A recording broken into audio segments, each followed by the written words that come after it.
Listen to it fizz.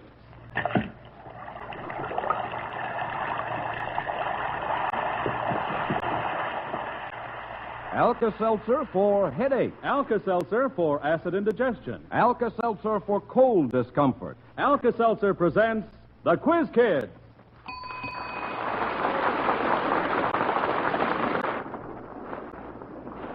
There's our class bell, Quiz Kids, and listen closely. Here's your first question. Can you suggest a reason why Napoleon might have felt a little crowded on the island where he was exiled for the first time? Now, there's a brain teaser for you. Can you folks at home answer that question? Well, we'll see what our representatives of the younger generation have to say in just a moment. For here they are, the Quiz Kids and the chief quizzer himself, Joe Kelly.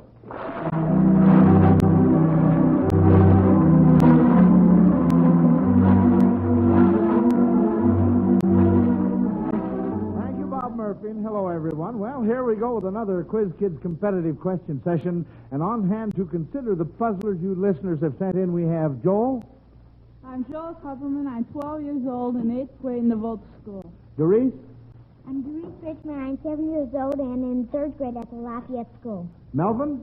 I'm Melvin Miles. I'm 5 years old. I'm going to kindergarten Norwood Park School. David?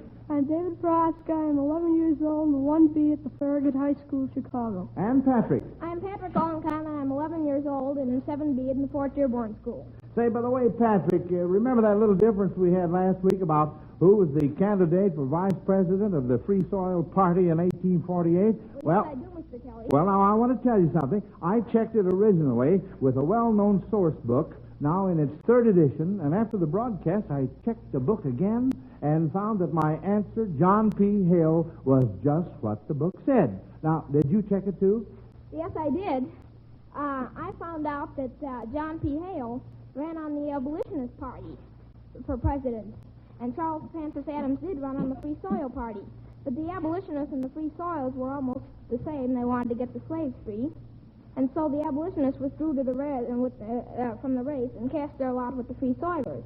So Charles Francis Adams was the answer. Well, now, Pat, I forgot to mention that I found that the book I checked first was wrong. We checked several other sources afterwards, and you were right, Pat.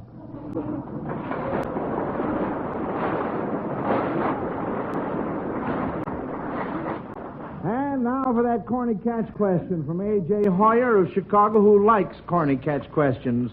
Can you suggest a reason why Napoleon might have felt a little crowded on the island where he was exiled for the first time? We have 2 hands up, and Joel's hand was first.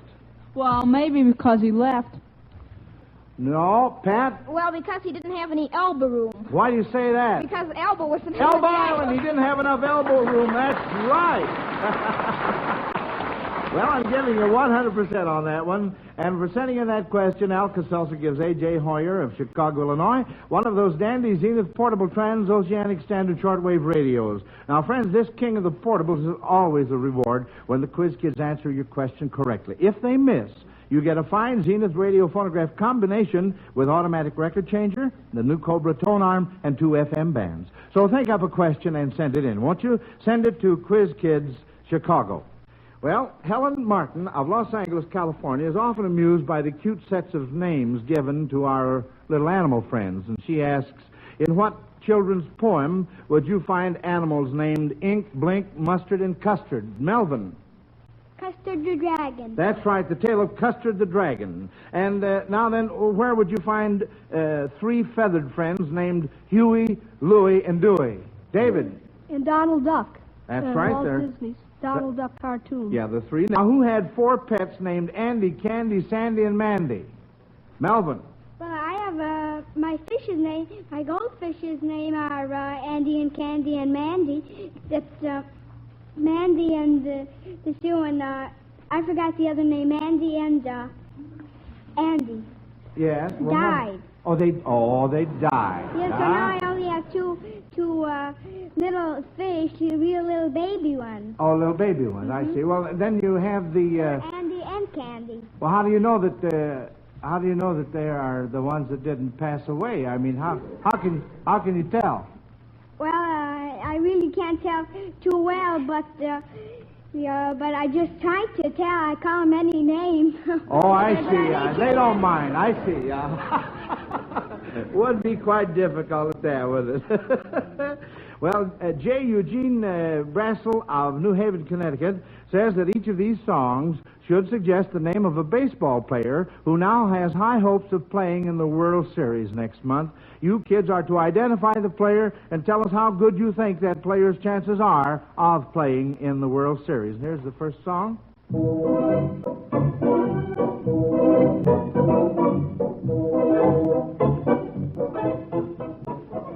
All right, now what's the name of that song, kids? Can you play it a little slower, Howard?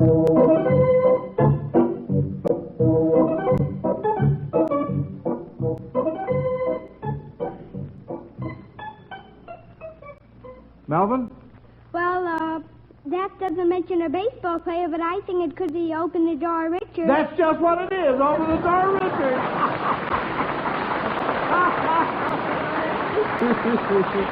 Open the Door Richard. Well, that should give us a clue now to a baseball player's name.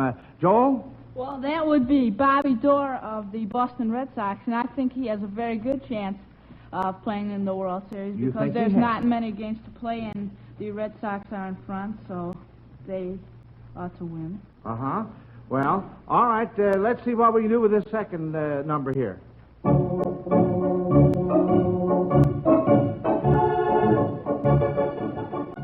Patrick? Well, that's Row, Row, Roll the Boat. So? That would be Row. What row? Well, I don't know his full Joel? name. It'd be Preacher Row. I forget. Well, do you think so? That's a good answer. I'm thinking of another chap. David? Would it be Bammerall of the Boston Braves? Well, no. No, I was thinking of, Preacher Row is a good answer. I'll accept that. I'm thinking of Schoolboy Row, who is with the Philadelphia Phillies. So what do you think his chances are? All right, Patrick? Well, I don't think he has such a good chance You don't, of getting in, after all. I see. Mm-hmm. And Joe, what were you going to say? I think his chances are practically nil. Practically nil, uh-huh. Well, that doesn't leave very much more. Now, for your mystery question, which comes from Dorothea Hockey of Evanston, Illinois. Now, remember, this one is a what's-it question. The first clue that I gave you last Sunday was sing a song of gingerbread. Now, then you have 1 more minute to figure out your answer while we hear from Bob Murphy. Well, fall begins this week, friends, a season for get-togethers, parties, and lots of fun for everybody. You won't want to miss out on a thing, and especially for a reason like... Oh, I'm sorry, Marge. I'd love to see that movie this afternoon, but I've such a headache, I just can't go. Or... Say, Bill, I can't make the game tonight. I got an awful headache. A headache? Sure, it's sometimes a little thing, one of those little things that can take on the proportions of an insurmountable obstacle at the moment. You're in pain, and the only thing you can think of is relief. Yes, that's what you want, and that's exactly what you can have the easy, pleasant Alka-Seltzer way. Here's all you do. Dissolve 1 or 2 Alka-Seltzer tablets in a glass of water, watch it sparkle, listen to it fizz, then drink it down. And just see how soon you begin to feel better. Yes, Alka-Seltzer's really fast, really effective, because it is completely dissolved before you drink it. And its pain-relieving ingredient, sodium acetylsalicylate, is right ready to go to work on your headache pain. And because of its effervescent base, yes, because of that fizz, Alka-Seltzer gets there fast, gives fast relief. No wonder thousands say there's nothing quite like Alka-Seltzer.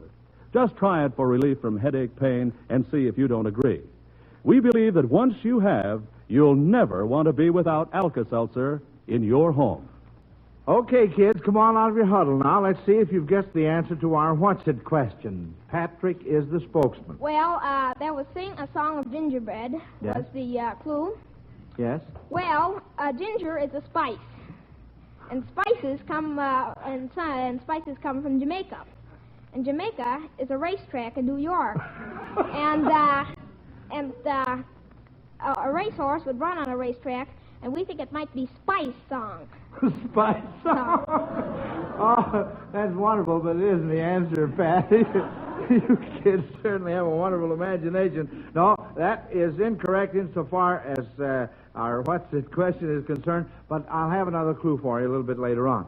In the meantime, for this next question from Wesley S. Beard of Dayton, Ohio, you children are to imagine that you're looking over the shoulder of a famous scientist of the past and hear him musing to himself as he works.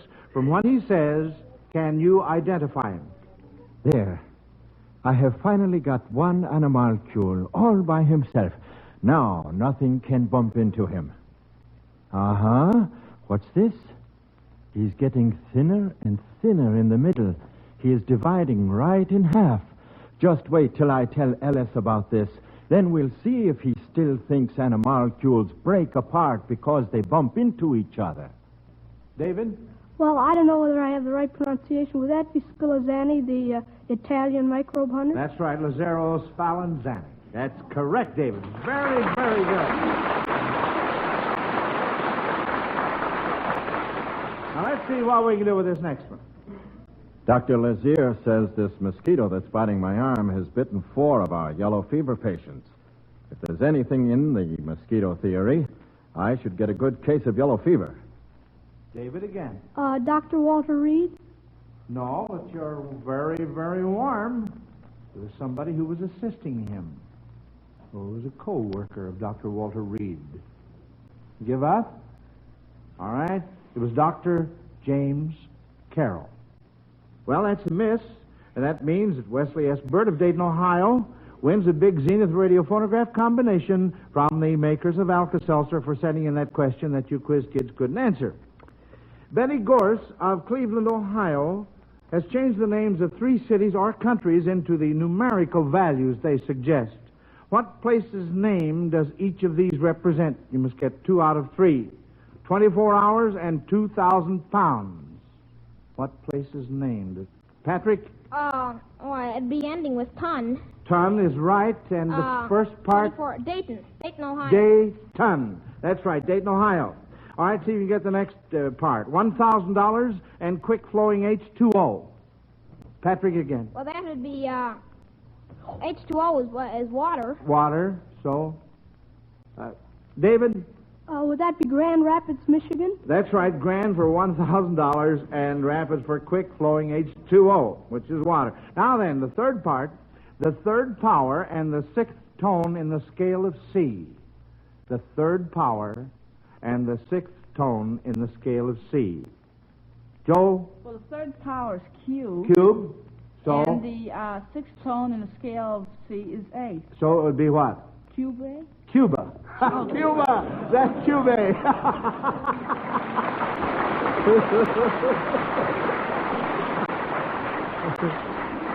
That's all right, Joel. That kind of sneaked up on you, didn't it? J.S. Corbett of Highland Park, Michigan points out that the saying, like father, like son, applies to many famous composers who had sons who also became famous composers. He wants Howard Peterson to play a musical selection written by a father composer, and you kids are to answer by naming or humming a musical composition written by this composer's son. All right, Howard?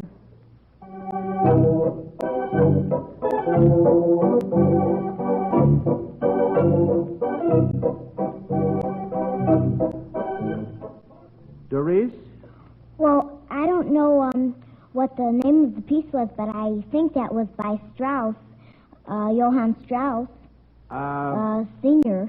Senior, that's right. And I know 2 pieces by Johann Strauss Jr. I know the names of them, The Blue Daniel Waltz and Tales of the Vienna Woods. Well, would you like to play one of them on the piano? Well, I don't know one of them. Oh, I see. Well, could you couldn't even hum one, huh? Well, I don't know. Well, all right. Joel, now you had your hand up a little bit after Doris's hand. Were you going to give us the title of the... one...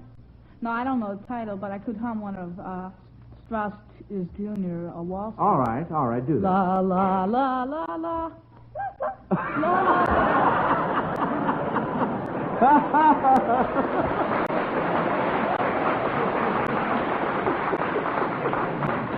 I don't know. Maybe Doris was wise and... Well, the name of that selection, can we clear that up? Not the one that Joe just sang for us, but the one that Mr. Peterson played on the organ. Can we clear that up? Well, that's beside the point, really. It's the name of it is Carebreaker or Sorrow's End by Johann Strauss Sr. Well, now let's have the next one.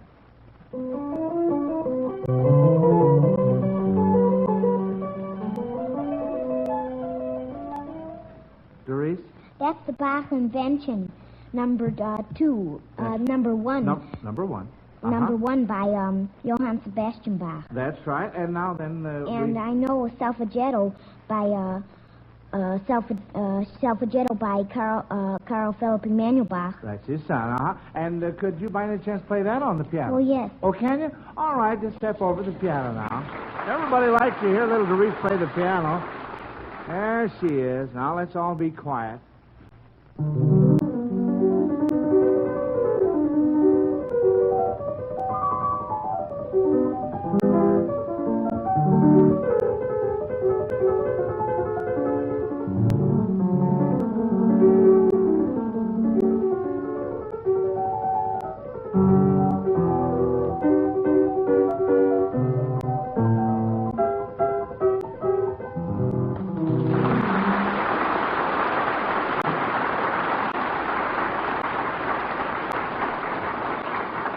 Thank you very much, Doris. Thanks a lot. That was done very, very nicely. Now you can come back to your desk.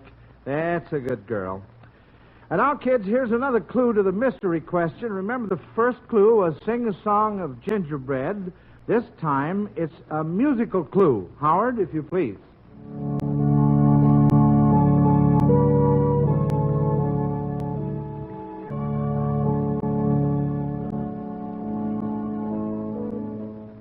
And now let's see if you can figure it out, the answer to the what's it question. I'll call for your answer in just 1 minute. Well, we're going to pay a late call on the Smiths now, Joe. It's after midnight. In fact, it's 2 a.m. Mr. and Mrs. are just arriving home from a party, and it's the man of the house who says, I don't see why people have to have parties when a fella has to work the next day. Well, dear, it's your fault we're so late getting home. We could have left an hour ago if you and Steve hadn't started talking about politics. And I'm beginning to regret those rich refreshments already. You always do. I wonder if you'll ever learn to say no to second helpings. Okay. So I didn't say no. Just the same, I hope this acid indigestion doesn't keep me awake. You can take some Alka-Seltzer, can't you? I could if I hadn't used the last tablet the other day. Now, dear, you know we always keep an extra package on hand. Ah, yes. Their dispositions may be a bit rough-edged at this early hour in the morning, but the Smiths do have a well-run household. And, friends, it certainly can pay to keep an extra package of Alka-Seltzer handy. Yes, you never know what time of the night or day you may want it. Remember, an extra package on the side keeps a household well supplied. So when you visit your drugstore for Alka-Seltzer, instead of 1, buy 2. That's the wisest thing to do. Well, kids, do you have an answer to our mystery what's it question yet? Now, the first clue was sing a song of gingerbread. The second clue was a musical clue.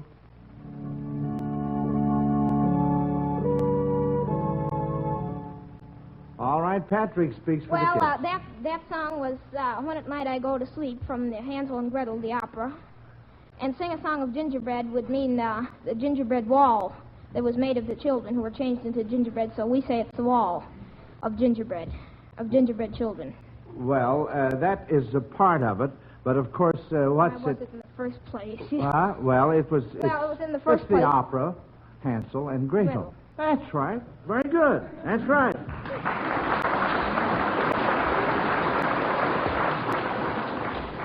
Now, many historical events that form part of our American heritage have been the subjects of famous poems, children. Mrs. Wayman E. Yon, Sr. of Decatur, Georgia, wants you children to name the event about which each of these lines was written. Now, you must get 2 out of 3. Listen. By the rude bridge that arched the flood, their flag to April's breeze unfurled, here once the embattled farmer stood and fired the shot heard round the world. David? That would be from the poem Concord Hymn by Ralph Waldo Emerson. That was sung at the laying of the monument at Concord. I don't know what year it was. So. Well, what other event did it have to do with, too? Well, it had to do with the first battle of the Revolution. The Battle of... Concord. Concord, that's right. Uh-huh. Now then, see what we can do. See what we can do with this next one. The breaking waves dashed high on a stern and rock-bound coast. Patrick. Wouldn't that be the Admiral's ghost? No. I'll continue. And the woods against a stormy sky, their giant branches tossed. That would have to do with what famous event, Joel? Is that from Evangeline by Longfellow? No, that's has to do with the landing of the Pilgrims at Plymouth Rock in December 1620, from the poem Landing of the Pilgrim Fathers by Felicia Dorothea Hemans. See what we can do with the third part here. We've missed one and gotten one. Up from the south at break of day, bringing to Winchester fresh dismay. What event? What famous event? I'll continue. I'll give you some more here. The affrighted air with a shudder bore, like a herald in haste to the chieftain's door. The terrible trumble and rumble and roar, telling the battle was on once more, and who was 20 miles away. Joel. Well, that would be about Sheridan's ride in Shenandoah Valley. That's right. Sheridan's ride from Winchester to the Battle of Cedar Creek, October 19th, 1864, a 20-mile ride. Well, we saved that question. I'll ask for 2 out of 3, and you gave me 2 out of 3. Now, that question on our American heritage is a fitting introduction to our special guest observer today, who will speak to us from New York. It is a pleasure to introduce the National Director of the American Heritage Foundation, sponsors of the famous Freedom Train, which has toured every state in the Union, Mr. J. Edward Shagrew. Thank you, Mr. Kelly. I would like to speak of a unique service the Quiz Kids program has rendered, of which I doubt even you, Mr. Kelly, are thoroughly aware. Last fall, you conducted an essay contest for high school seniors on the subject, What America Means to Me. This contest was an important contribution on the part of the Quiz Kids and the Miles Laboratories to the American Heritage Foundation's program to make Americans more aware of the importance of their individual freedoms and the responsibilities and rights entailed in these freedoms. One of the winning essays, written by a high school boy in Greenwich, Connecticut, Graham Finney, was inspired by the tour of the Freedom Train, the dramatic symbol of the American Heritage Program during this year of rededication. It was so moving in spirit that you had it read on the air on one of your broadcasts. Listening in was a publisher who was inspired by the essay to produce a book equally simple and dramatic on the basic document of our democracy, the Constitution of the United States. He obtained young Finney's permission to make the essay the first third of the book, and he asked the chairman of your own Quiz Kids Scholarship Committee, Dr. Paul Whitty of Northwestern University, to write the rest. That small book, called You and the Constitution, so simply written and so engagingly and humorously illustrated that a small child can understand it, is now finding its way into schoolrooms throughout the country. Its possible influence staggers the imagination, because the Constitution of the United States is a modern, flexible blueprint for what we think is the world's best way of life, yet few of us know much about it. It is important that all of us know our Constitution. It is the basis of our freedom, and freedom is everybody's job. That has been one result of your Quiz Kids program, Mr. Kelly, and as an unbiased outsider, I wanted to tell you so. Thank you, Mr. Shagrew. Such words from the National Director of the American Heritage Foundation makes us feel that we have really done something important for our country.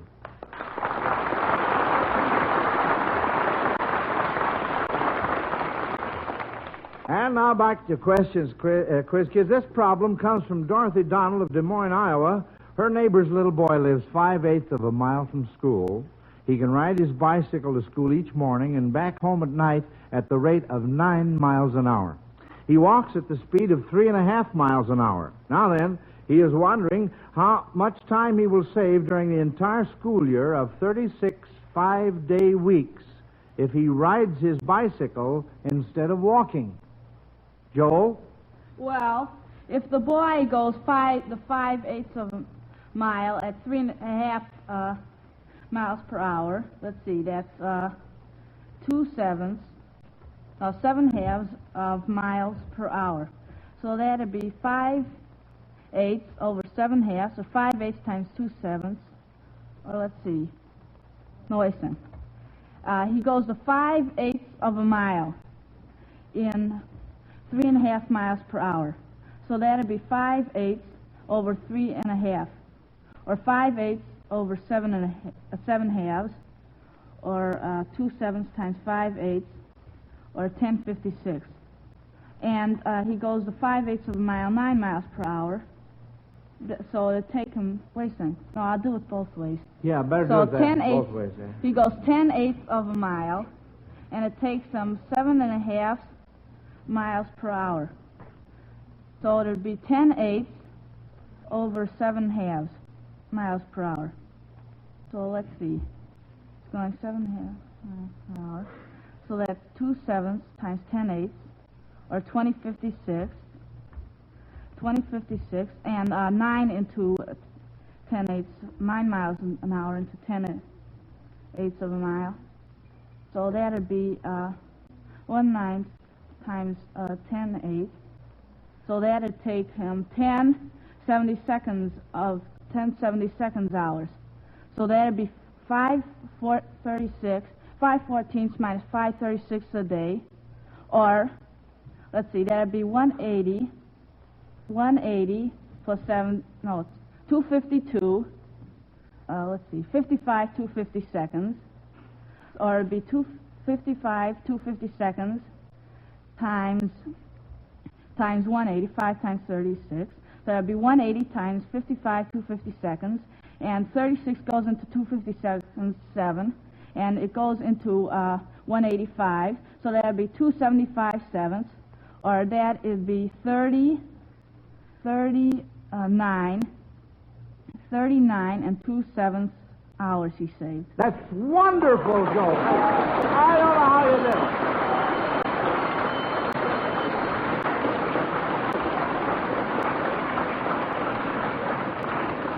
That was simply terrific, Joel. Thank you very much. That's correct. Well, children, that bell brings up this important question. Who won today's Battle of Brains? We'll give our judges a minute to answer that. And while we're waiting, here's a message about One-A-Day brand vitamins.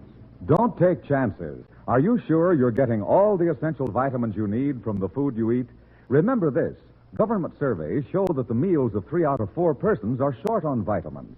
Don't take chances. Instead, take One-A-Day brand multiple vitamins.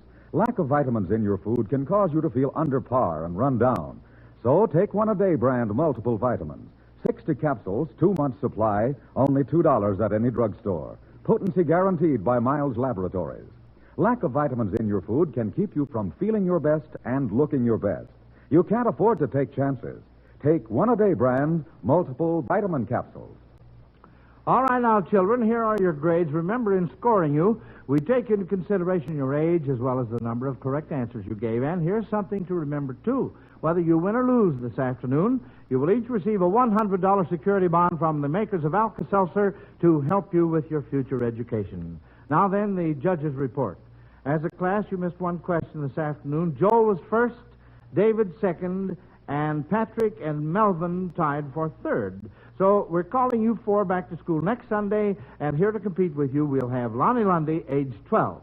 Until then, this is Joe Kelly dismissing the Quiz Kids. Goodbye, kids. Bye, Mr. Kelly.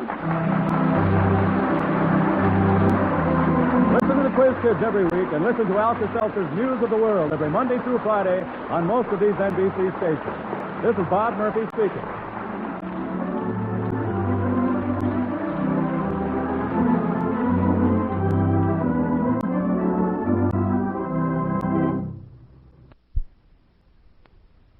Listen to It Fizz.